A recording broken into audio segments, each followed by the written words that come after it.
Hey everyone, it's Allie and welcome back to my channel. So today I'm going to be going over Dossier fragrances once again. They are a company that I've been trying out recently and been super into. I've been exploring their fragrance library and just super impressed overall with the quality of their fragrances, the price points, just everything the company stands for and what they do. I've been really impressed with, and honestly, I love their bottles and just pretty much everything about the company. It's really hard to find something I don't like about the company.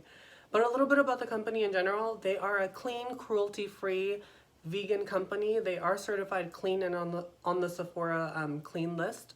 So if that's important to you, they're definitely on that as well. Something I really love about them is that the caps to these are magnetic. And if you guys know me and have watched my channel, you know I really love a magnetic cap. They have a really simplistic approach to their packaging. It's literally just a white label, the name of the fragrance, a little bit about the notes, and then that cap. I could literally listen to a cap snap all the time. I honestly wish all caps on fragrances would be magnetic, because there's just something about a magnetic cap that's just so satisfying. And I love that I can hold it from the cap and I don't have to worry about it falling, because I'm a notorious cap holder with my fragrances, which is not good because I have a lot of really expensive niche fragrances and holding them from the cap can be a little bit of a liability. And you guys know, once you shatter a perfume, it's devastating. And I've done that quite a few times, and I love that the cap stays put. It's magnetic. I don't have to worry.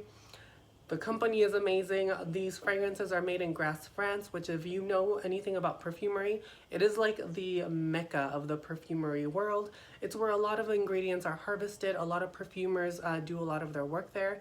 And it's where a lot of fragrances are created, essentially. And I think that's super awesome as well. And what I love about Dossier fragrances is that you can try the fragrances risk-free. So whenever you make a purchase, you get a box that looks like this.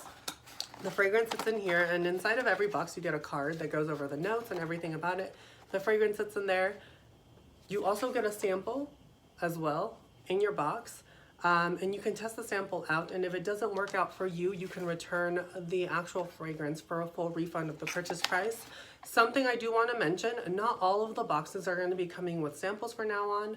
Dossier is also discontinuing putting samples in the box because they're trying to cut down on plastic pollution in the environment by getting rid of the little plastic spray containers, which honestly I think is super cool. But what's even better about them eliminating this is that you can still try the full-size bottle, and if you don't like it, you can return it for a full refund of the purchase price. That to me is amazing. You're not going to be getting these, but you can use the bottle, try it out. If it doesn't work out, send it back, get your coin. It's amazing. It's a win-win in my opinion. And the fact that they're being more conscious about the environment and being hey, it's a small step, but something we can do to eliminate plastic pollution, I think is really amazing and super cool. The other thing that I really enjoy about the company is that when you do return a bottle, they don't just go to waste. They actually donate the bottles to charity, so they end up going somewhere amazing, and they have a list of charities that they donate to. That in itself is super amazing and something that I really love about the company. Honestly, everything they stand for, everything they do, their ethics, their transparency is just so amazing, and that's why I really enjoy their fragrance library and what they're doing with their fragrance price points and everything. I'm just super into it.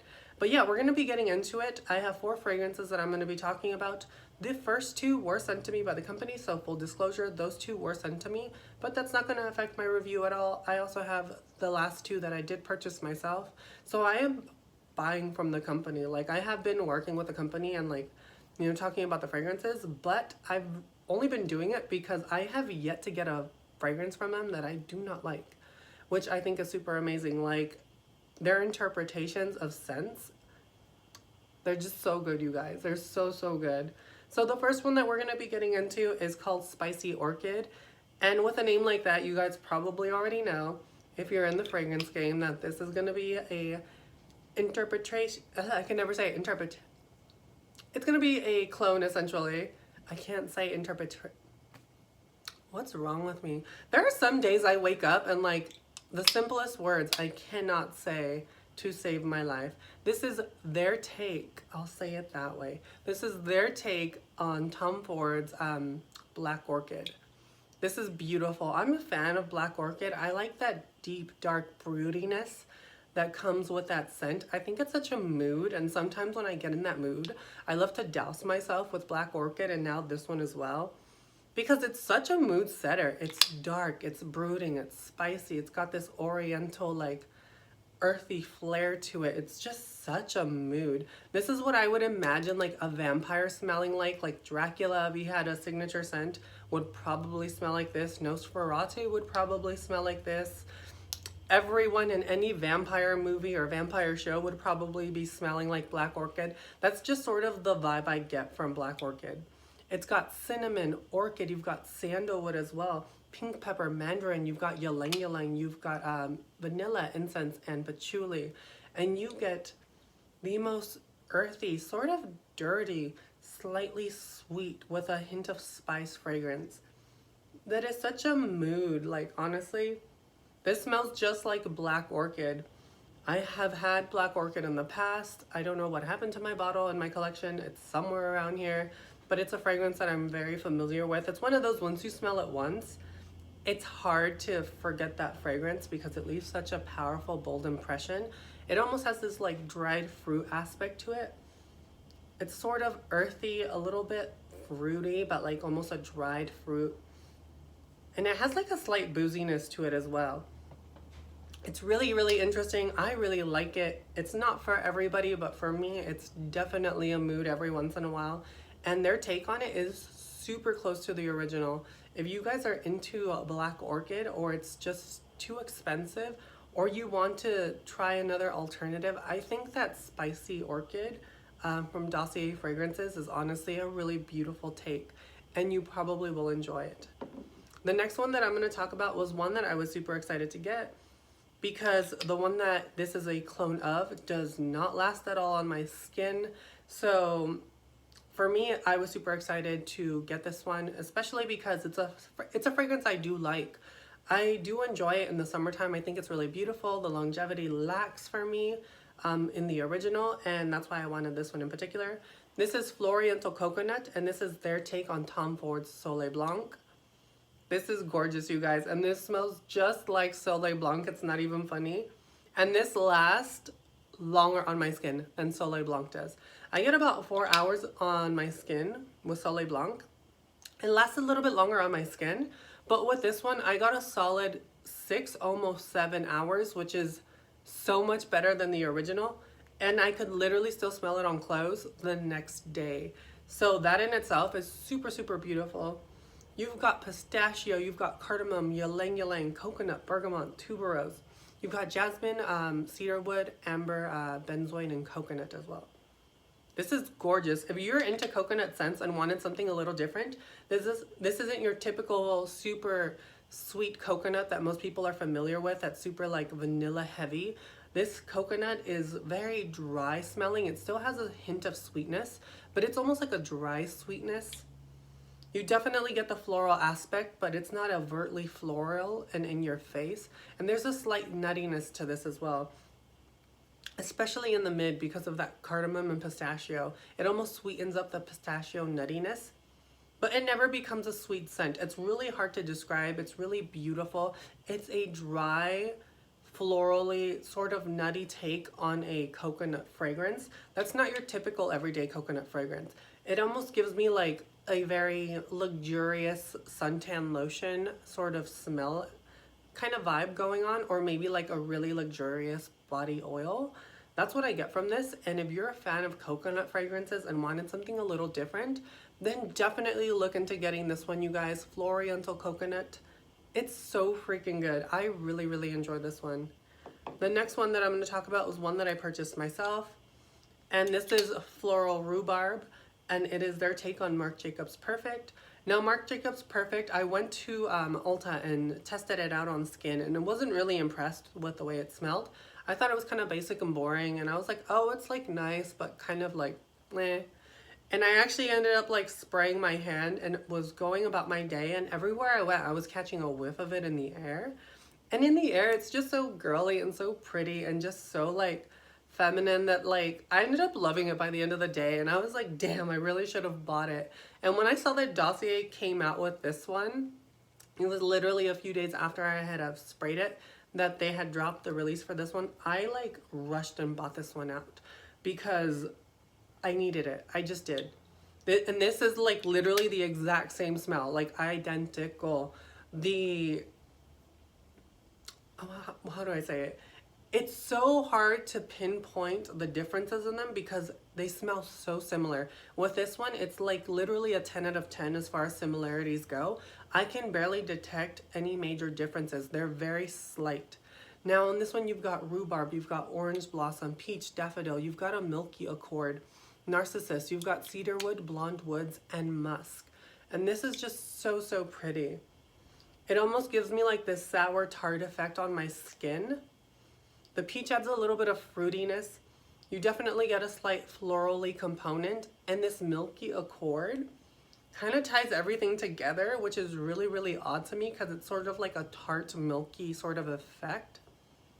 But I really like this. It's really honestly one of those like easy grab reaches. You don't know what you want to wear, but you want to wear something that's going to be pretty, inoffensive, and just overall like crowd pleasing. This is it. Absolutely easy grab. I've been using this for work. I've been using this when I just want to feel really pretty and girly. I'm reaching for this one, and it's so, so good, you guys, and so affordable. I think I paid $29 for this one because the price points, like I said, are so, so good. It starts at $29, goes up to $39, $49, and now I believe they do $59. There's a tier at $59. And their latest release was a $59 one, and I ended up buying that one, and I have my thoughts on that one, but I can already tell you I really like it. I wore it the other day when I went camping, and it was so nice. Like, oh, there's just so many good fragrances from this company, you guys. And the last one that I'm going to talk about was definitely one that I had to learn to play with. It's potent, and this is Citrus Tea, and it is their take on Le Labo Noir 29. Now, Noir 29 was one that I've been super into trying. I had sampled it before when I went to Nordstrom, and that was about a few months ago. And I remember being really intrigued by the scent, just the scent profile in general. It's sort of a tea scent, but it's on the noir side, and I do believe it has noir aspects, but it's such a different take on a tea scent. I've never experienced a tea scent quite like this one before, and don't really have something like this in my collection. So I was super excited to get this and play with it, but the first time I wore it, it was too much for me, and I had figured out why it was too much. I was spraying this the wrong way because this is potent, and you do not need a lot. And I am an oversprayer. I love to overspray, but once I figured out how to use this fragrance to make it work for me, it was so freaking beautiful, so aromatic. It had some depth to it. There was still that brightness to it because of the bergamot. Such a unique, like almost incensey tea-like scent. You've got notes of bergamot, fig, black tea. You've got bay leaf. You've got tobacco, jasmine, vetiver, cedarwood, musk, hay, peach, and incense in this. And it is such a unique fragrance. My lovers of tea and like tea fragrances, get this one in your collection because it's such a unique and different take on tea. Definitely unisex, this one. I feel like men would totally rock this easily, hands down easily. Spicy orchid and citrus tea, I feel like a man could pull off without a doubt. Floriental coconut and floral rhubarb do pull a lot more feminine, but this one definitely hands down unisex. Spicy orchid unisex as well. But this is just glorious. It's got slightly earthy components to it as well. It's super aromatic because of that bergamot mixing in with the black tea and that bay leaf. The bay leaf, I can definitely pick up. It's a smell I'm so familiar with because I use it to cook with so often that it's just like ingrained in me to pick this up. And I definitely get this sort of incensey, aromatic, bright vibe from the fragrance. It's so unique, so beautiful, and still maintains this sort of noir-esque appeal because it's sort of dark in a weird way while still being like aromatic and slightly uplifting. It's super unique, and the way I like wearing this is to do one spray on my back, one spray on my wrist and sort of tap it, And that's enough to get me through the whole day. If I spray it on my chest, that's like a no-go for me. That's where I went wrong the first time, because it was so potent and so strong that it was just, the scent was just going straight up. And I had sprayed it on a t-shirt that I had on, and it was just a lot, and I wasn't sure if I liked it. But once I gave it a second shot and really played around with how I was spraying and doing my thing with this one, it worked out so beautifully for me, and I think you guys will really enjoy this. If you're into more aromatic, citrusy, sort of dark, tea-like fragrances, definitely check this one out. Definitely cool one. Really liked it. Citrus tea, you guys. And yeah, that's pretty much it. I hope you guys enjoyed the video. If you guys want to connect with me, I will put all my information down below. You can always talk to me on Instagram. I'm always on there, like scrolling, looking through random things. And yeah, till next time, you guys, I will catch you in my next video. Bye.